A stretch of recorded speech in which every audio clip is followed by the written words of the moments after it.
Here we are. All right, everybody. Welcome back once again. Here to talk more about some stuff. As you can see by the title, how can it keep being so extreme? I don't know. Anyway, joining us once again is Duff. Duff, say hello. Hi, everyone. So this week, things have happened and not happened. Overall, a lot of the same hysteria. But as you can tell by the title, everything keeps getting crazier and crazier. But tonight, I want to start out by talking about how when we take a break from politics, they still seem to follow us. And whether you like him or hate him, unfortunately, our great president keeps bringing those things up. So, for those of you who don't know, President Trump made a remark about the Eagles going to the White House for a dinner. Usually, this happens to many sports teams and celebrities. He accused them of not standing for the national anthem. Now, I don't know a ton about the Eagles, nor do I know a ton about. I wasn't there for the announcement, but I'm under the impression that they have uh, been standing for the anthem. So Trump's kind of kicking himself in the teeth right now, and he wants to have a shindig with I believe the Navy, the military, playing some great songs and stuff, and he's already kind of not been doing good. Anyway, point being, it is getting rather annoying to have all of the great entertainment and shows that we want to watch be interrupted by politics. So I guess the new question is how much should people of power, celebrities, how much should they really be commenting on our other entertainment that they might not have a lot of business in? So I guess my first question for you, Duff, is does this happen over where you are? And do you think that Trump really should be talking about sports and things of that nature? Uh, well, yeah, I don't know. Apparently, from what I understand, the whole idea of inviting winning sports teams to the White House was popularized back in the Reagan era, and they've just sort of done that. Um, Now, the odd thing from what I've heard about this story is that the Philadelphia Eagles had not, in fact, as you pointed out, knelt during the anthem, and the pictures which Trump alluded to had actually been taken from their pre-game warm-ups where some of the players actually prayed, and so hence why they were on their knees, kind of thing. So it, it just seems like so much PR gone wrong. The fact that some Philadelphia's Eagles players are saying, no, we don't really want to do this, and Trump kind of throws a hissy fit and says, well, then none of you can come, right? Is just silly on a lot of ways, especially considering, what was it, 3 years ago, when the Boston Bruins won the Stanley Cup, their goaltender, Tim Thomas, opted not to go and meet with President Obama when the rest of the team did. And there wasn't really that big of a fuss in comparison. Obama didn't sort of threaten to take his toys home with him. So I think what this is more reflective of is just President Trump. If someone attacks him, he immediately goes to the most extreme option, when this particular instance could have called for more nuance. And the other odd thing is, I think Trump just never would have thought he never would have thought to just say, well, this is turning into a bit of a thorny political issue, and I don't think sports should play into our politics. Therefore, I'm just going to end the practice of inviting teams to the White House. And that could have been probably a much more gracious way of getting out of this. But I don't think that's within his intellectual toolkit at the moment. But what are your thoughts? Yeah, I agree. I don't think that. Well, firstly, of course, this is really bad because if they're praying and they're really respecting, then it's really kind of, I mean, what the hell, man? If the whole argument is respect the flag and they are actually praying before the game and doing great more, then it just looks really bad. But I mean, I just don't think that this isn't useful. I see what he's trying to do and trying to make a spectacle. Now, if he did this to Colin Kaepernick and that kind of and those kind of people who legitimately knelt and had issues and said, hey, I'm against this and that, whatever, and I want to have a conversation. And Trump said, hey, you guys are kneeling and I don't appreciate that, so I want to disinvite you and whatever. And of course, in that situation, I'm sure the team itself wouldn't want to go, but that'd be at least makes more sense to say, oh, hey, they're not being patriotic and whatever else, so let's just go and not necessarily, I guess, stick it to them, if you will, and do their own thing. So that'd be one thing. But yeah, this kind of seems, I guess, stupid. I mean, I don't know why this needs to happen. And again, I think at the same time, the bigger issue here is the fact that Trump has plenty of things to do, and I get he wants to be Mr. I'm awesome, I'm glorious, look at me, hear me roar. But the next thing is there are things that he's done that are good, which we'll talk about. But I don't think that this was worthwhile, and he kind of already had people on his side when he made the statement of, hey, people who kneel, they're not great people. Again, paraphrasing, but that's generally what he talked about. So I just think that of all the battles to fight, he's making progress in other places. I don't think entertainment and sports is, he's the president now. He should worry about presidential things. Is that fair, you think, Duff? Yeah, sure. I think as well, it sort of it boils down to what Trump's advisors can get to him prior to him starting to finger things in on Twitter. And I think when it comes to a lot of political stuff, particularly international affairs, they're actually pretty good at getting Trump not to tweet first. When it comes to things that are non policy based and also entertainment based, they have a much bigger battle to fight because that's what Trump knows. Like, he has been a reality TV star, and he expects people to back him up on those things because uh,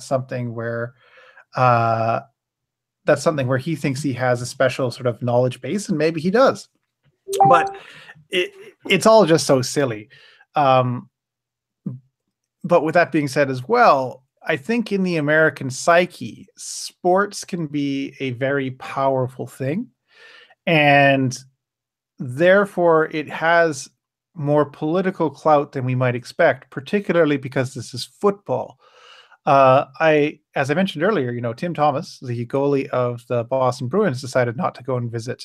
Not to go and visit the White House when Obama was in there, but that's a hockey team, so maybe that's a little bit more understandable. But when football players do it, it might seem like a little bit more of a betrayal, even though it really shouldn't. Yeah, that's fair. And hopefully, I mean, I don't know. There has also been some controversy over some of the teammates and or teams and leagues in with Kaepernick don't want to continue until he gets signed to a team. Have you heard that story? No, not really. But I don't know. That just seems silly once again. It's like, in effect, what is he actually protesting? And is his protest still as legitimate now, as opposed to when he first started? Because it's like, I'm sure there are many interactions between people of different ethnicities in the police that might not go as well as you might want. But with more and more police forces in the States wearing body cams, we seem to see that more and more police officers are being um, shown to follow the law, follow procedure, and it may in fact be the people who are being arrested who are causing more of the problem. Surprise, surprise. So uh, I'm not sure how effective that sort of thing would be. It's like, we're just not going to play. It's like, fine, we'll replace you. I'm pretty sure in your contract it says that if you don't go to the field, you're in breach of it. Therefore, we'll just get another player to stand in for you. Yeah, that's true. Well, again, I hope that this all passes and then whatever else. And of course, this way Kaepernick's just trying to go and get some publicity and get a book out and sign a team into it to himself. So I don't think that I I'm hoping that after this happens, then Trump kind of says, you know what, whether he thinks he wins or loses, I hope that we can stop with the drama. I guess maybe if that makes sense. I just this is not really worth our time, and it's just overall very stupid to even be talking about this stuff. So I mean, I think we've proven the point, we've proven where each other are, and I don't think that there's no if the teams do this or if Trump does this, I don't think that we're really going to be able to make much more progress than, oh hey, I am showing my patriotism, blah blah blah. They're not going to, and I hope we're done now. So hopefully we can not worry about we can just you can ignore the kneelers if you don't agree, and that'll be that, and stop giving power to the protesters and stuff. But I anyway, don't think you have that luxury there, AAA. really. I have a feeling just because of his character, this is something which, although it might be relegated to the back burner every once in a while, um, will be a thorny issue for Trump for the foreseeable future. As Ben Shapiro points out, he's a counterpuncher politically, but he's a counterpuncher who never forgets. So those who have irked him are now on his list of grudges, and they can never quite get off of there. Uh, I still think, the best solution for this for the remainder of his presidency is literally just to say, well, we didn't want this the recognition of winning sports teams or athletes to be political. So we'll just stop inviting them because it's not really our purview to do that. Although there is a lot of mythology built up around the White House, it's not like the King's Palace, it's the House of the People. And there are many, many, many people in the United States, not just sports stars. So why should they be singled out for praise when, in fact, they've already been praised by winning their particular championship, kind of thing? Yeah, I mean, I think that's true. I mean, we'll see. I don't think that obviously we can both agree this isn't useful, and hopefully we can go into the future and maybe I would like to say Trump will get bored with the topic, but I kind of doubt it. So this will be I mean, I don't want to say boring, but I mean it's again you protest one thing, and it was great when Kaepernick did it the first time, and now everyone's doing it and great, and now we just keep having this go on and on and on, and eventually you kind of it's. I mean, I understand why people do it. I wish that there weren't such a reaction, but I mean, it's just very uh, crazy that we're at this point right now. So I mean, I suppose it is what it is, and hopefully something gets resolved. But I guess we'll have to wait and see. But anyway, on that depressing note, there is actually good news a little bit more this week. For those of you who don't know, they're the one of the I don't remember the gentleman's name, but a cake baker who refused service to one of his, I guess, a gay couple for the wedding cake. That case went to Supreme Court. If you don't know, there was a gay couple. They wanted the baker to bake them a wedding cake, and they wanted to put some I guess, write about the couple and the wedding, and the baker had provided them service before, but told them that the specific service that they wanted to provide was against his religion and then First Amendment rights. So he said no. So they sued him for it, and the case went to the Supreme Court. Well, recently, luckily, the Supreme Court ruled in the baker's favor, and he does not have to bake the cake for the gay couple, which is great. But the downside is it seems like he kind of snuck in and won the case, which is a little bit terrifying. But I wanted to ask Duff how much you knew about this case and is how you felt about the ruling.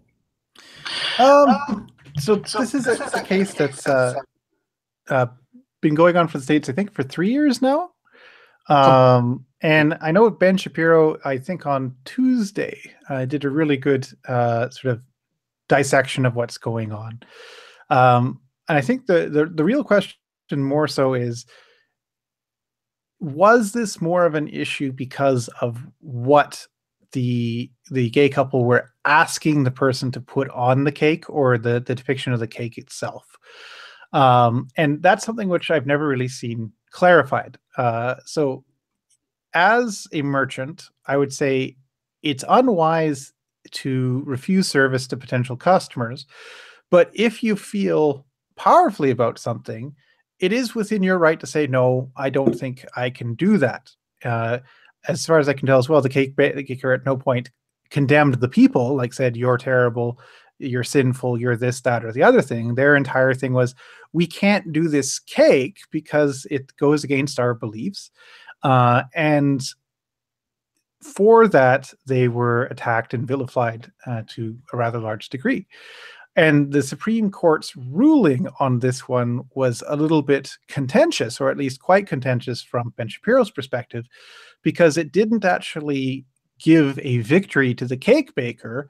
Rather, it said that at the time that this incident was happening, people held views which we would today think were kind of quaint and indefensible, but back then may actually have been a little bit defensible because they're quite quaint, kind of thing, right? Instead of saying more definitively, in the case of artistic commissions, let's say, because the cake baker thought of himself as an artist, artists and service providers can say no to specific and specialized commissions of their work. And they're saying no should not be a suable offense kind of thing, right? Especially if all they said is, no, I can't do that. As opposed to saying, no, and I never will because you're a terrible human being. Those are very different things. So, from Shapiro's perspective, this didn't go quite far enough in terms of the letter of the decision, but it's still just so odd because I don't think it should have blown up the way it did. And I kind of wonder if going into that cake store, the couple involved might have had knowledge of just how much of a powder keg this would turn into if they turned around and leaked what happened to the press, which they did. But what are your thoughts? Yeah, it was a little scary when I first heard about this court case. I'm like, hey, it's a great win. And then, like as you said, I later heard that the ruling was okay, you shouldn't do it right now, or you couldn't have done it back on that day, and that's very bad. And next time, if you're nice, then maybe this actually won't be the same ruling. So it's a little terrifying to see that we're slowly getting away from constitutional rights, slowly but surely. I mean, this was kind of um, a very lukewarm attempt to start to say, oh, this time we're not going to stop anything, but next time, we'll see what happens. And this seems like it's the start of something worse. I actually just recently saw a Facebook post this week that talked about I want to say California, but I could totally be wrong. There was some kind of gun ban has passed somewhere. I don't remember where it was.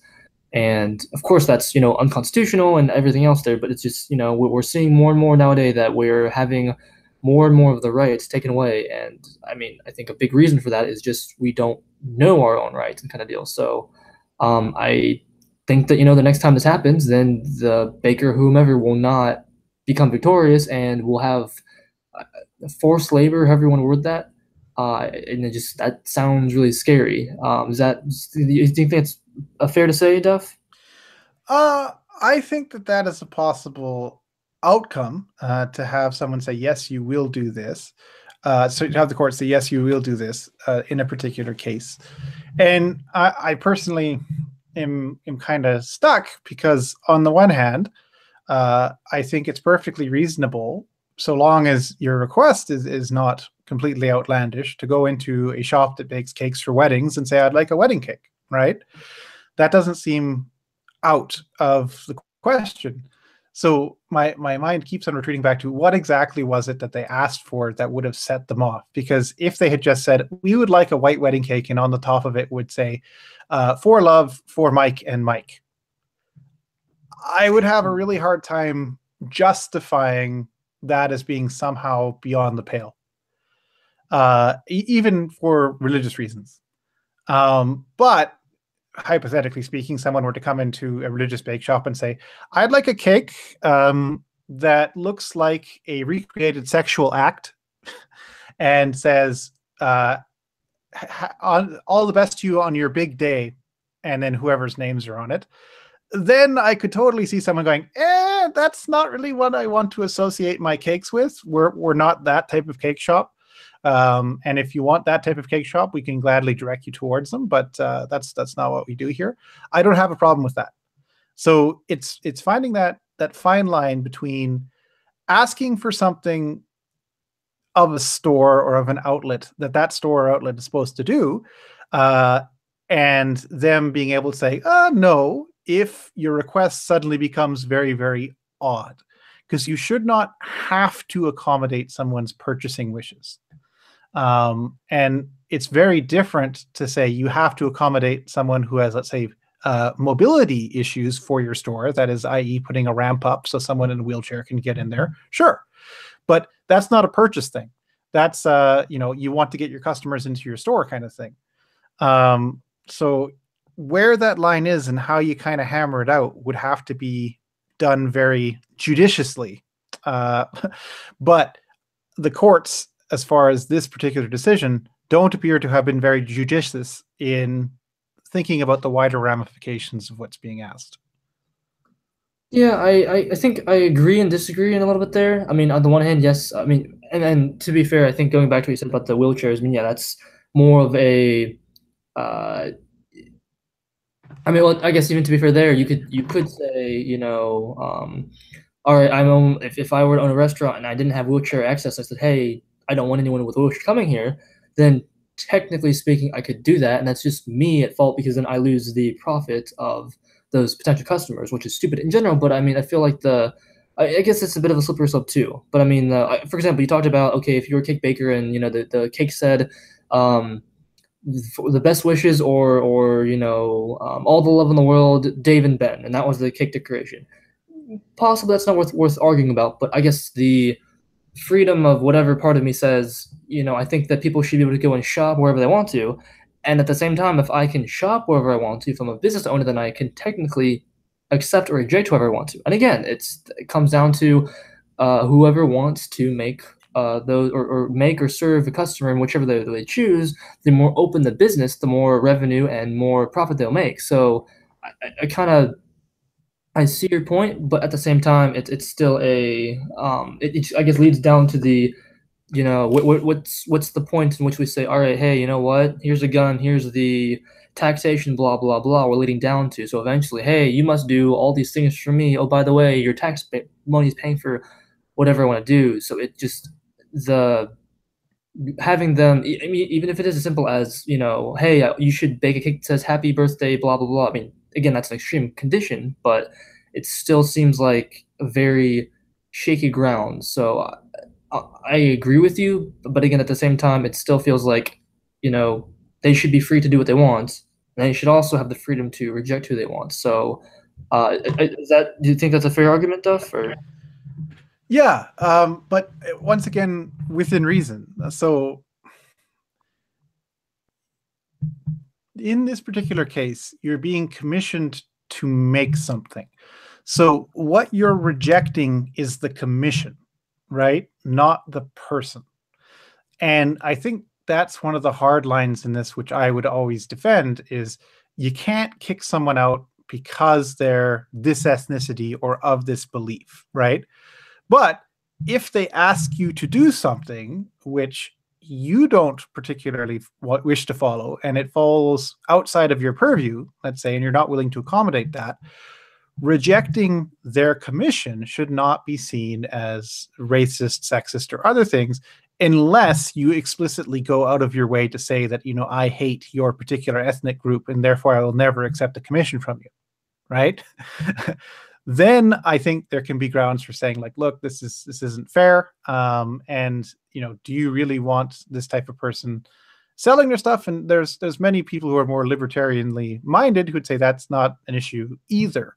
But it's the way in which the artist, the baker, the custom shop maker, let's say, goes about rejecting the commission that I always am a little bit leery of. So in this case, someone goes, I would like you to make this cake. Can you say, no, I would not like to make it because that's not really what I believe in?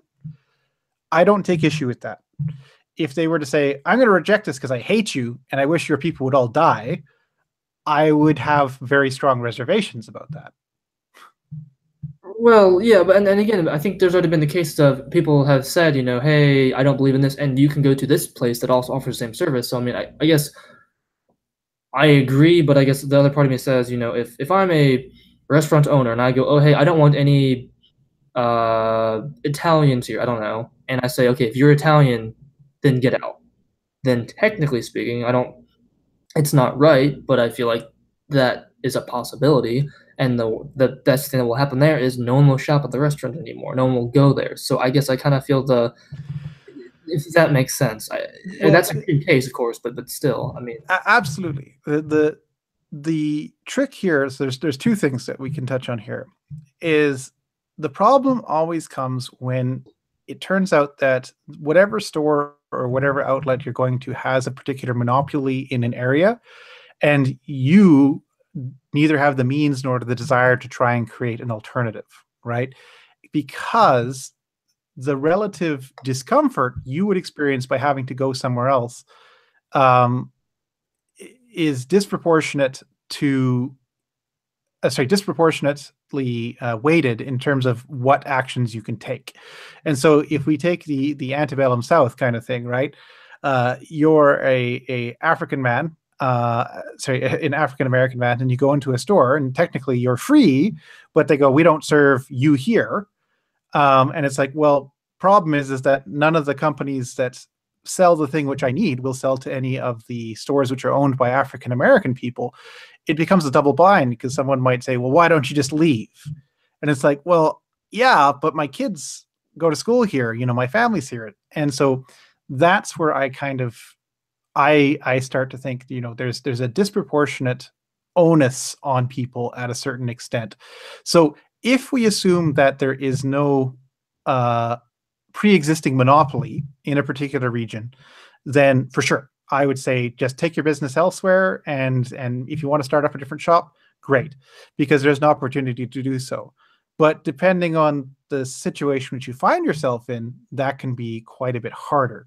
Now, the second thing I was going to talk about was, once again, if you knew that a shop in particular was going to refuse your business, why would you go? And this is the question surrounding this case is, did they choose that cake shop specifically because they knew they would be refused and therefore they could raise a stink about it?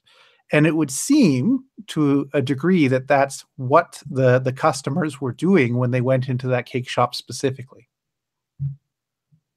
Yeah, I think that the um okay, I mean I guess I see your point on, if a business near me is really convenient and I'll sell the thing I want to get and is a very important purchase to me, but for some reason, they don't accept who I am, and that can kind of suck, of course.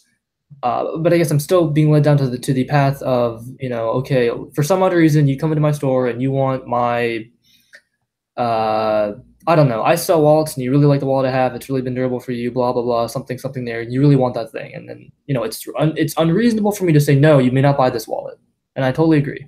And if I tell you you should get out, then I'm losing the profit of your purchase.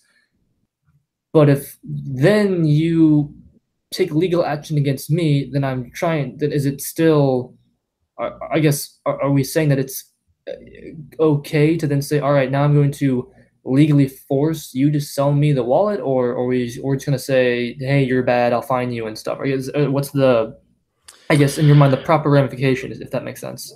Well, this is where I think, in terms of our legal systems, American and Canadian legal systems are slightly different in terms of civil suits, because technically suing someone does not have to be a financial thing, right? You could sue someone just to make sure that you're raising awareness that they will not sell products to your particular group of people, right? And that could be the end of your suit. Um, and I don't see that. I don't see that as being problematic. So it's like you run into an experience, you find out that they will not sell to your group of people, and you go, well, we're going to sue you because we think that this is a wrong carriage of justice. And what the courts come back with is, well, no laws were actually broken, but it's still in the legal record and you've raised awareness for it. I think that's totally fine, kind of thing. And to a degree, that is what this particular gay couple had done. But they did it intentionally to end this particular cake maker's livelihood, as opposed to, let's say, raising awareness so that you could actually put pressure on them to try and make these cakes. But the thing is, even if they said no, you still haven't sued them financially. So you're not expecting recompense for what happened. So that's, I think, something which I'm not quite defining well. But if you were to use the legal system, or at least the civic legal system or civil legal system, just to sort of raise awareness by saying, okay, we're going to pursue a case because we find this ridiculous, sure. But you'd also have to live by the resolution of said case. So now that they've said this is within the purview of the baker to do, you should really let it drop. It shouldn't be from this point on, we're going to continue to make your lives miserable and continue to inflict our grievance against you in order to end your livelihood, unless they think it's some sort of gross miscarriage of justice, which I'm not sure that they can in this case. Okay, I agree with portions. I disagree with portions. I think that we're mostly on the same page there. But I think the good news is right now I believe that overall the the right verdict was made and the baker was protected. I hope in the future this happens again, but there's a good chance that it might not. So I think we can.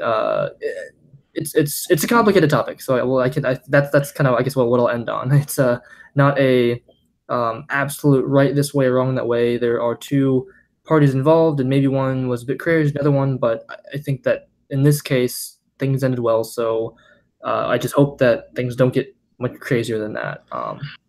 So that's all I can say. Well, my closing comment on this is essentially what should have happened within the next couple months since the case first got brought out was some enterprising young businessman or businesswoman should have gone, maybe I can make some money making the cakes that guy won't make. And suddenly there's now two wedding cake shops on that street. One that is for people who just want plain wedding cakes, and one for people who want slightly more risque wedding cakes with slightly risque messaging. And then everybody could be happy because you have choice. Hey, you know what? I hope that that does happen and there are more businesses that open up, and then we will have less issues. Maybe this can be a lesson for future owners and that type of thing. So that'll be great. But anyway, no, I think that's a great note to end on. Say, hey, maybe better things can come from this than that's not. But yeah, tonight we're gonna cut a little bit short.